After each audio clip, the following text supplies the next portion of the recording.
48 hours. Before I was supposed to say I do, my future mother-in-law parked a 20-foot U-Haul in my driveway and started moving her entire life into my house. And my fiancé? He didn't stop her. Honestly, he just grabbed a box and asked me where the spare keys were. That was the exact moment I realized I wasn't marrying into a family, I was being recruited into a cult of one. And the note I found in the guest room the next morning? It didn't just end the wedding.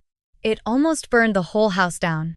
So, I stood there in my foyer, just watching this woman carry 15 heavy-duty cardboard boxes into my home, like she was some state-appointed sovereign taking over a small territory. The man I was about to marry, the man I've spent years building a future with, didn't say a word. He didn't even look at me. He just grabbed the last 3 boxes himself, his face set in this weirdly determined mask, and followed her straight into our guest suite. I need you guys to understand something before I get into the weeds of this disaster. I am not a scene person. I don't do the whole theatrical breakdown in public. And I definitely don't post vague, passive-aggressive status updates when I'm mad. Honestly, I've spent the better part of my adult life being the reasonable one, the one who takes 3 long, deliberate breaths before saying anything I might regret later.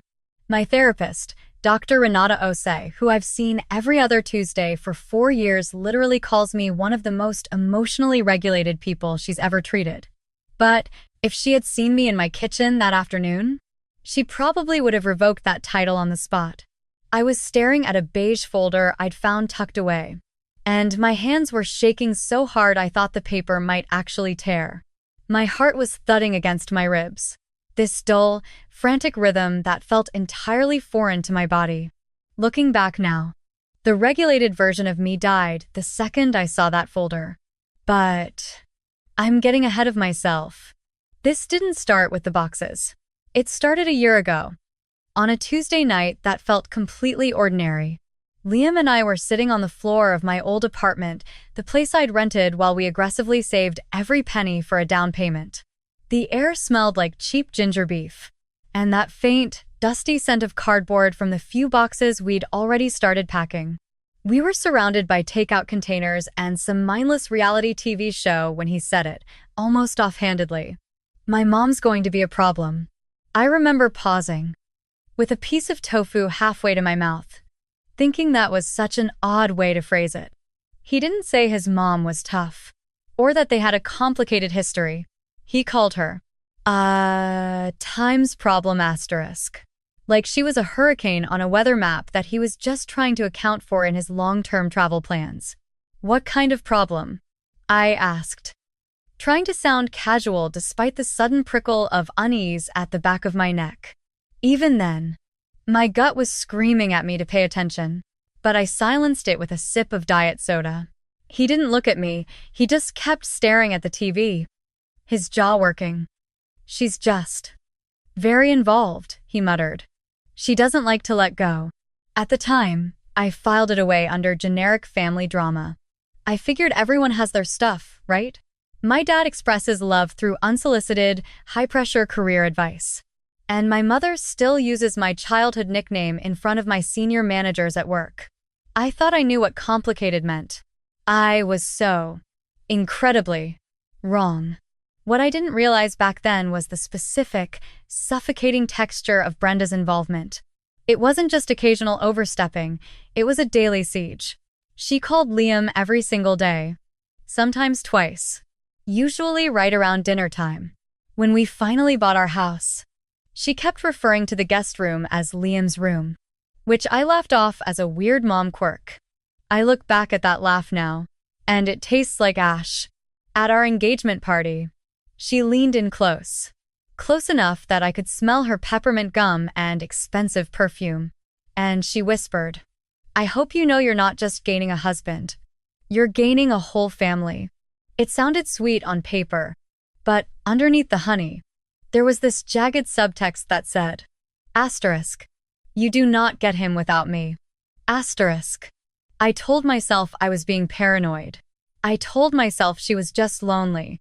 By March, we had finally closed on our dream home, a 1940s craftsman just 2 miles from the lake.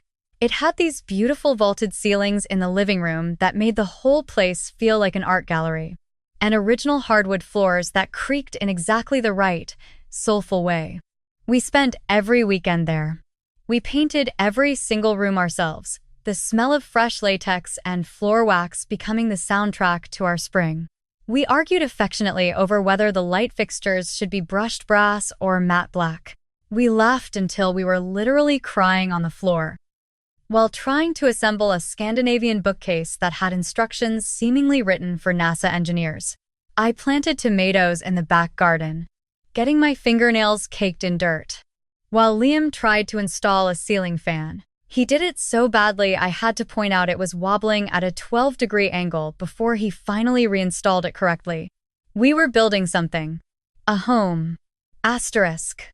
Ours asterisk. The wedding was set for September 14th. We'd capped the guest list at 58 people. We found this gorgeous renovated barn 40 minutes north of the city, and I could already see the string lights and wildflowers.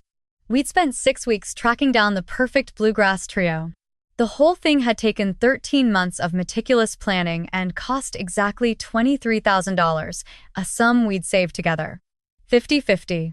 Through sheer discipline. By the Wednesday before the wedding, I was in peak zen mode. Every detail was locked down. The caterer Harvest and Vine had our final head count. Our photographer Jules Kaplan had the shot list we'd been obsessing over for months. My dress, ivory tulle with a chapel train and hand-sewn lace sleeves, was hanging from a beam in our living room. I was too terrified to let it out of my sight. Everything was perfect. Except for the beige folder I'd accidentally kicked under the guest bed while cleaning. I told myself it was just old tax papers. Honestly, if I had opened it then, I would have called the police instead of the florist. Liam had headed downtown to pick up his cufflinks from the jeweler. I should have known something was wrong when he didn't check in for 4 hours. He wasn't just at the jeweler, and what he was actually doing would come back to haunt us both at the altar. But in that moment, the house was quiet. It smelled of the roses I'd bought for the table and the satin ribbon draped over the chairs. Everything was exactly right. It was the calmest I had felt in years. Then, the doorbell rang. So, Brenda was standing right there on my porch. She had this look on her face. You know the one. That homegrown determination where she's already decided reality is going to bend to her will. And behind her, parked at this jagged, aggressive angle that was completely blocking my neighbor's driveway, sat a 20-foot U-Haul. Honestly, it looked like a giant orange predator just idling in front of my flower beds. Brenda? I said. My voice sounded so thin. Even to me. Hi. What are you? She didn't even answer. She simply bent down, hoisted this massive cardboard box from the ramp labeled in thick, black Sharpie as kitchen stuff and walked straight past me. It was like I was nothing more than a section of hallway. I watched her set it on my living room floor with a thud. I felt that vibration in my back teeth. Then, she just turned around and went back for another. I stood in my own doorway, totally paralyzed, watching her carry in a second box. Then a third. The fourth one said bathroom junk on the side. It was actually leaking something faintly brown from one corner, leaving this sticky trail across my rug. By the time she was on her 5th trip, the reasonable person part of my brain was just short-circuiting. Brenda, stop. What is actually going on? She set down the box. This one was unlabeled and shedding old newspaper material all over my floor, and she turned to me. She had the patient expression of a kindergarten teacher addressing a slow child. Just getting a head start, dear. A head start on what? Don't you worry about it. It'll sort itself out. Then, she went back for the 6th box. The sensation I felt. It's what my therapist calls cognitive fracture. It's that surreal moment where your eyes see reality, but your brain flat out refuses to connect the dots because the data is just too insane. I stood there, arms folded, watching my future mother-in-law build a literal wall of cardboard in my living room. 2 days before my wedding. By the time she brought in box number 8, I had planted myself squarely in the doorway. You need to tell me, right now, what these are. She sighed. Long. Theatrical. The sigh of a woman deeply inconvenienced by the fact she had to explain herself. "They're my things," she said. "Obviously. I sold the house. The sale closed this morning. The Oakdale house? The one Liam grew up in? The one she'd talked about for years like it was some sacred shrine." My mouth went completely dry. "You sold your house? Why didn't Liam—" "I told him not to tell you." She flicked her hand this sharp, dismissive motion. No point burdening a bride right before the wedding with boring real estate business. Boring real estate? I stopped. I had to restart. "Brenda, where exactly are you going to live?" The pause that followed was not uncomfortable for her at all. This slow, calculated smile pulled at the corners of her mouth. It was the smile of an apex predator that had finally cornered its prey. "Well," she said. She swept one hand around my vaulted living room, her eyes lingering right on the ivory wedding dress hanging from the ceiling. "Here. After the ceremony, I'm moving in. It'll be so much easier for me to help you two get started." For a moment, the entire world just contracted to the size of that smile. Those words passed through me like a cold current. I tried. I really tried to be the person Dr. O's taught me to be. I took one breath, 2 breaths, and then I called Liam. He answered on the second ring. He sounded disgustingly cheerful. "Hey, babe. Got the cufflinks. Everything okay?" "Your mother," I said. My voice was barely a whisper. "She's here. She says she's moving in." The silence that followed was one beat too long.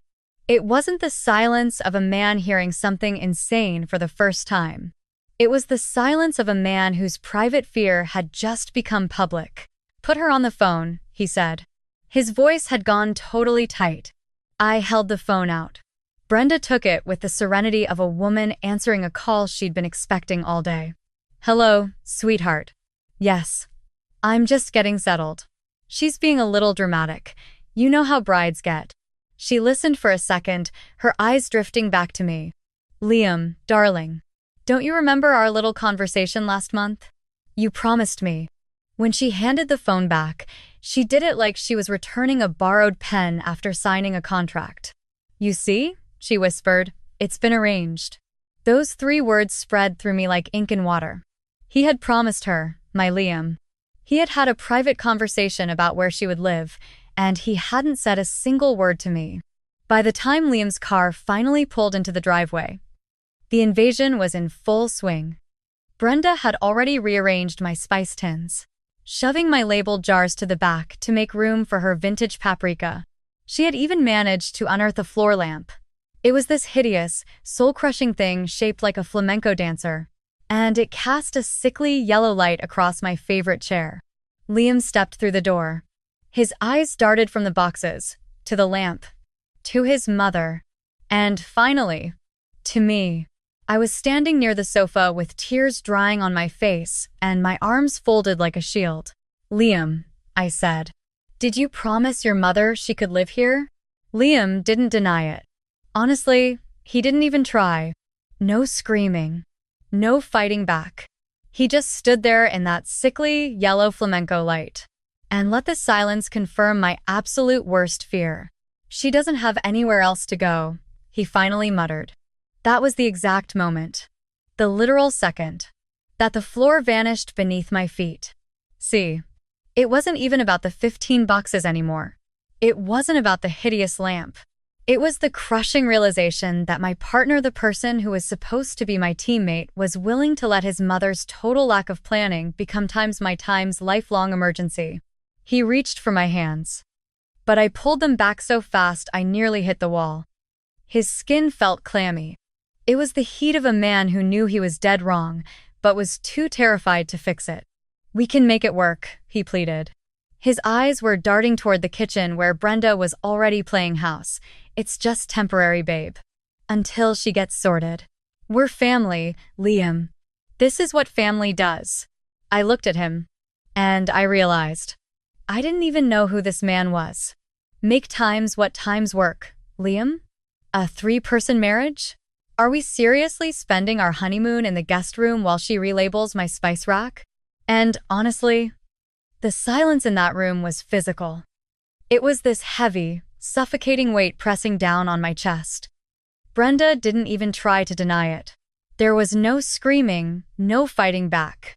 She just stood there, bathed in that sickly yellow flamenco light, and let the silence confirm my absolute worst fear. She doesn't have anywhere else to go, Liam finally muttered.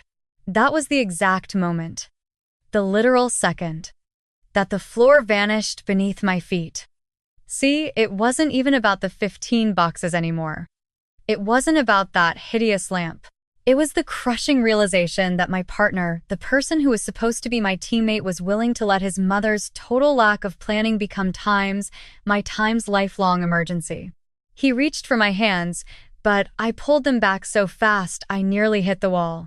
His skin felt clammy. Honestly, it was the heat of a man who knew he was dead wrong, but was just too terrified to fix it. "We can make it work," he pleaded. His eyes were darting toward the kitchen where Brenda was already playing house. "It's just temporary, babe, until she gets sorted. We're family, Liam. This is what family does." I looked at him and I realized. I didn't even know who this man was. Make times what times work, Liam? A 3-person marriage? Are we seriously spending our honeymoon in the guest room while she relabels my spice rack and judges my choice of dish soap? And of course, Brenda chose that exact second to glide into the room. She was wearing this mask of faux charity that made my blood start to boil. "I'll be no trouble at all," she chirped. "Honestly, I can cook, I can clean. You won't even know I'm here." The sheer gall of that statement. The absolute audacity. It snapped my very last thread of emotional regulation. "We don't need help," I shouted. The sound tore out of me like it had been stored under high pressure for a decade. I pointed directly at the cardboard towers blocking the view of my own dining room. "This was the plan, Liam. We saved for this house so we could have a life without an audience." Was that just something nice to say? He looked completely trapped. But where would she go? She doesn't have the money from the sale. There were hidden debts, predators. And right on cue, Brenda launched into a shaky monologue about predatory lending. I watched Liam's face just open up with pure, unadulterated guilt. I backed away, my hip catching a box tower. It wobbled. "Careful!" They both shouted at the same time. That was it. That was the final straw. I didn't just move the box. I shoved it with every ounce of fury I had left in my body. The tower hit the hardwood with a satisfying, heavy thwack asterisk. It burst open, vomiting out musty towels and 30-year-old magazines. And right there, sliding across the floor to my feet, was a thin, beige folder. Brenda's sharp intake of breath was the only honest sound she'd made all day. "My personal papers," she shrieked. But I got there first. I snatched that folder and retreated to the dining table. I flipped it open, and suddenly, the world finally made sense. The first document? The closing statement from her house sale. No debts, no liens. It was a clean payout, large enough to buy a luxury condo in cash. I turned the page and found a rental application for Pinecrest Senior Living, dated 3 months ago. Stapled to the back was the rejection letter. I read the reason. I had to read it twice. Asterisk. Applicant demonstrated an unwillingness to follow community guidelines and was disruptive with staff. Asterisk. She hadn't been targeted by predators. She'd been rejected by a retirement home because she couldn't even behave herself for one single afternoon. She had sold her house knowing exactly times where she intended to go. She had manipulated Liam into silence, timed her arrival for the most destabilizing possible moment, and manufactured a financial crisis just to force my hand. I looked up. The wounded innocence was gone from Brenda's face. It was replaced by something hard, something calculated. I looked at Liam, who was staring at the payout numbers like he was looking at a ghost. 24 hours, I said. My voice was low, vibrating with the kind of tectonic pressure that meant I was officially done playing nice. "You have until noon tomorrow to get her. And every single one of these boxes. Out of my house. If she is still standing here at noon, You can go ahead and build whatever twisted future you want with her, but I will not be in it." The silence afterward was total.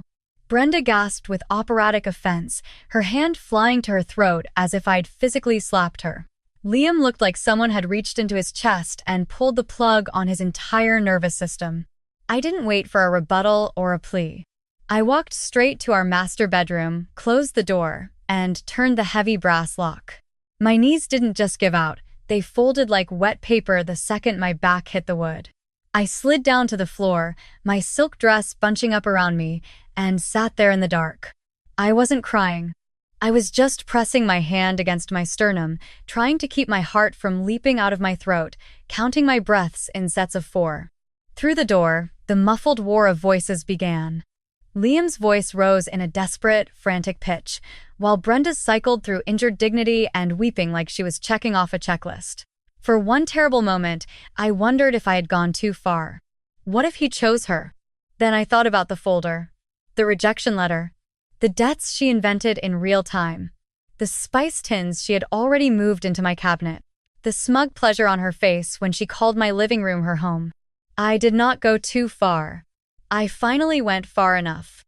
I woke at 5:47 a.m. with a neck that felt like rusted iron and eyes so swollen, I could barely see the thin gray light of dawn. I walked into the living room, my bare feet cold on the floor. The boxes were still there. All 15 of them. The flamenco lamp stood exactly where Brenda had put it, its fringed shade looking even more ridiculous in the morning stillness. It felt like an occupation. In the kitchen, I found a cold cup of coffee and a note in Liam's handwriting. "Gone to talk to Uncle Mike. He might have a room for her. Please don't do anything drastic. I love you. We'll fix this." Underneath it, in Brenda's spidery script, was the final insult. "P.S. We're out of milk. Could you pick some up?" I stared at that line until the words started to blur. She was still in my house, on the morning of my wedding, leaving me a grocery list. I crushed the note in my fist, then slowly smoothed it back out. I realized I might need it as evidence later. So, I spent the next few hours just waiting for the clock to hit noon. Honestly, every tick of that second hand felt like a physical blow to my chest. My maid of honor, Chloe, rolled up at 10:03 a.m., and thank God for her. She didn't just walk in, she arrived like a storm front. Garment bags over her shoulder and a pastry box tucked under her arm. She stopped dead in the foyer. Her eyes darted from the towers of boxes to that hideous flamenco lamp. And then finally, to my hollowed-out face. "Oh my God," she whispered. She set the pastries down on a stack of Brenda's kitchen junk without even looking. "Did someone rob you? And were they actually thoughtful enough to label the loot?" I told her everything. The folder, the rejection from Pinecrest, the invented debts, and that insane postscript about the milk. Chloe's face moved through confusion and fury before settling into a very specific brand of cold, predatory outrage. She didn't say it'll be okay. She didn't offer platitudes. She just pulled out her phone and started leaving a voicemail for the best man that I'm pretty sure contained several creative profanities. "This," she muttered, her eyes narrowing as my parents' car pulled into the driveway, "is a groom problem. My father was the first one through the door. See, he spent 30 years as an ER physician. He has this incredible gift for walking into a disaster zone and instantly stabilizing the room. He didn't ask a single question. He just saw me, dropped his medical bag, and pulled me into a hug that felt like the only thing keeping my molecules from flying apart." My mother came in right behind him. Her heels clicked sharply on the hardwood. She took one look at the boxes and frowned, her nose wrinkling as if she could actually smell the deception in the air. "What in the world happened in here?" she asked, nudging a box with the toe of her shoe. "It looks like a storage unit blew up in your living room." Right on cue, the guest room door creaked open. Brenda appeared. And get this. She was wearing Times white silk bathrobe. She looked like she'd spent the night in a spa instead of a war zone. She spotted my parents and offered them a smile so proprietary, so at home. It felt like a physical intrusion. Oh, she said, smoothing the lapel of my robe. Company. No one told me we were having guests so early. You must be the other mother. Welcome to Times Our Times home. The air in that foyer just curdled. My mother didn't move. She didn't flinch. She just occupied the space with the kind of terrifying, quiet authority that makes people check their own pulses. Her expression didn't change, but her eyes turned into chips of blue ice. Her voice was sweet, sweet enough to strip the paint off the walls. I'm sorry, my mother whispered. Asterisk. Our time's home? Before Brenda could even think about launching into another round of gaslighting, Chloe stepped forward. She didn't look at Brenda. She looked straight at my parents. It's not our home, Chloe said. Her voice cut through the tension like a hacksaw. And honestly, it doesn't even matter because the wedding is off. The silence that followed was so heavy I could hear the hum of the refrigerator. Brenda blanched. Her smugness just dissolved into a mess of twitching nerves. My father's arm tightened around my shoulder. I felt the world tilt on its axis. The reality of those words was sinking into my skin like a cold sweat. It's not off. The voice came from the front door, ragged and exhausted. We all turned. Liam was standing on the threshold. His shirt was wrinkled. His eyes were bloodshot. Behind him, his best man, Mark, and another groomsman, Dave, stood like a pair of reluctant bailiffs. Liam didn't look at his mother. Not once. He walked straight to me, his boots leaving faint dusty prints on the floor we'd polished together. He took my hands. His fingers were calloused and shaking, and he looked me right in the eye. It's not off. Unless you want it to be, he whispered. Then, he turned. I saw his shoulders square a physical shift that seemed to reclaim the house inch by inch. Mom, he said. And his voice. It was completely still. It's over. You're not moving in. You were never moving in. Brenda's face fractured. Liam, you lied to me. You promised your mother a place. No, Liam countered. His voice dropped to a low, steady rumble. You lied to times her asterisk. I've seen the folder, Mom. I saw the closing statement. I saw the rejection letter from Pinecrest. He let that land. The words were hanging in the air like a formal indictment. You had the money. You had a plan. You just decided we were an easier target because you knew I'd feel too guilty to say no. The theatrical tears didn't come this time. What replaced them was something much older. A look of pure, cold entitlement. After everything I've done for you, she hissed. But Liam was already waving Mark and Dave forward. Every box goes back into the U-Haul, Liam commanded. Now, Uncle Mike has a spare room, and he's expecting you. He also has the name of a financial advisor who is going to make sure you don't accidentally lose that house money again. My father stepped forward then. His presence, adding a final layer of authority Brenda couldn't argue with. You will not speak to my daughter that way in her home again, he said. His voice was low, but it carried perfectly. I'd suggest you take the offer, before these gentlemen lose their patience. I watched, mesmerized, as the wall of cardboard between my sofa and my dining table began to dissolve. Mark and Dave moved with surgical efficiency, hauling those 15 boxes out into the morning light. Each trip felt like a weight being lifted off my lungs. Each thud of that U-Haul door closing was a symphony of justice. My mother, never one to miss a moment of catharsis, walked over to the flamenco lamp. She didn't ask. She just unplugged that jaundiced nightmare, carried it to the curb, and set it down next to the trash cans with a look of immense satisfaction. Chloe followed her into the kitchen, and I heard the rhythmic times, clink, clink, clink times of my spice jars being returned to their rightful, labeled places. Brenda came out of the guest room 40 minutes later. She was dressed in her own clothes, her mask of icy dignity back in place. She walked to the door without speaking. But on the threshold, she paused. She looked at Liam one final time. You'll regret choosing her over your own mother. Liam didn't flinch. He didn't even hesitate. No, Mom, he said. I only regret not doing it sooner. The sound of the front door clicking into the frame was the most beautiful thing I have ever heard. He turned back to me. His face was a map of regret and hope. "Can you forgive me?" he asked. "Not times can we forget asterisk. Not times can we pretend asterisk." He acknowledged that he'd failed to protect our boundaries. And he stood there, just waiting for my verdict. I looked up at my dress, still hanging from the beam. It didn't look haunted anymore. It looked like a beginning. "She's not invited to the wedding," I said. It was my final condition.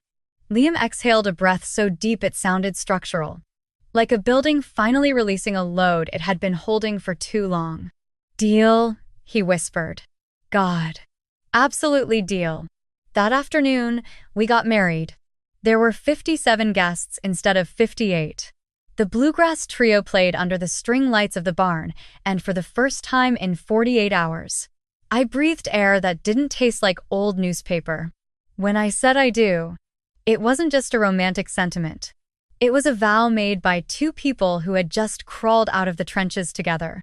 3 months later, the dust has settled.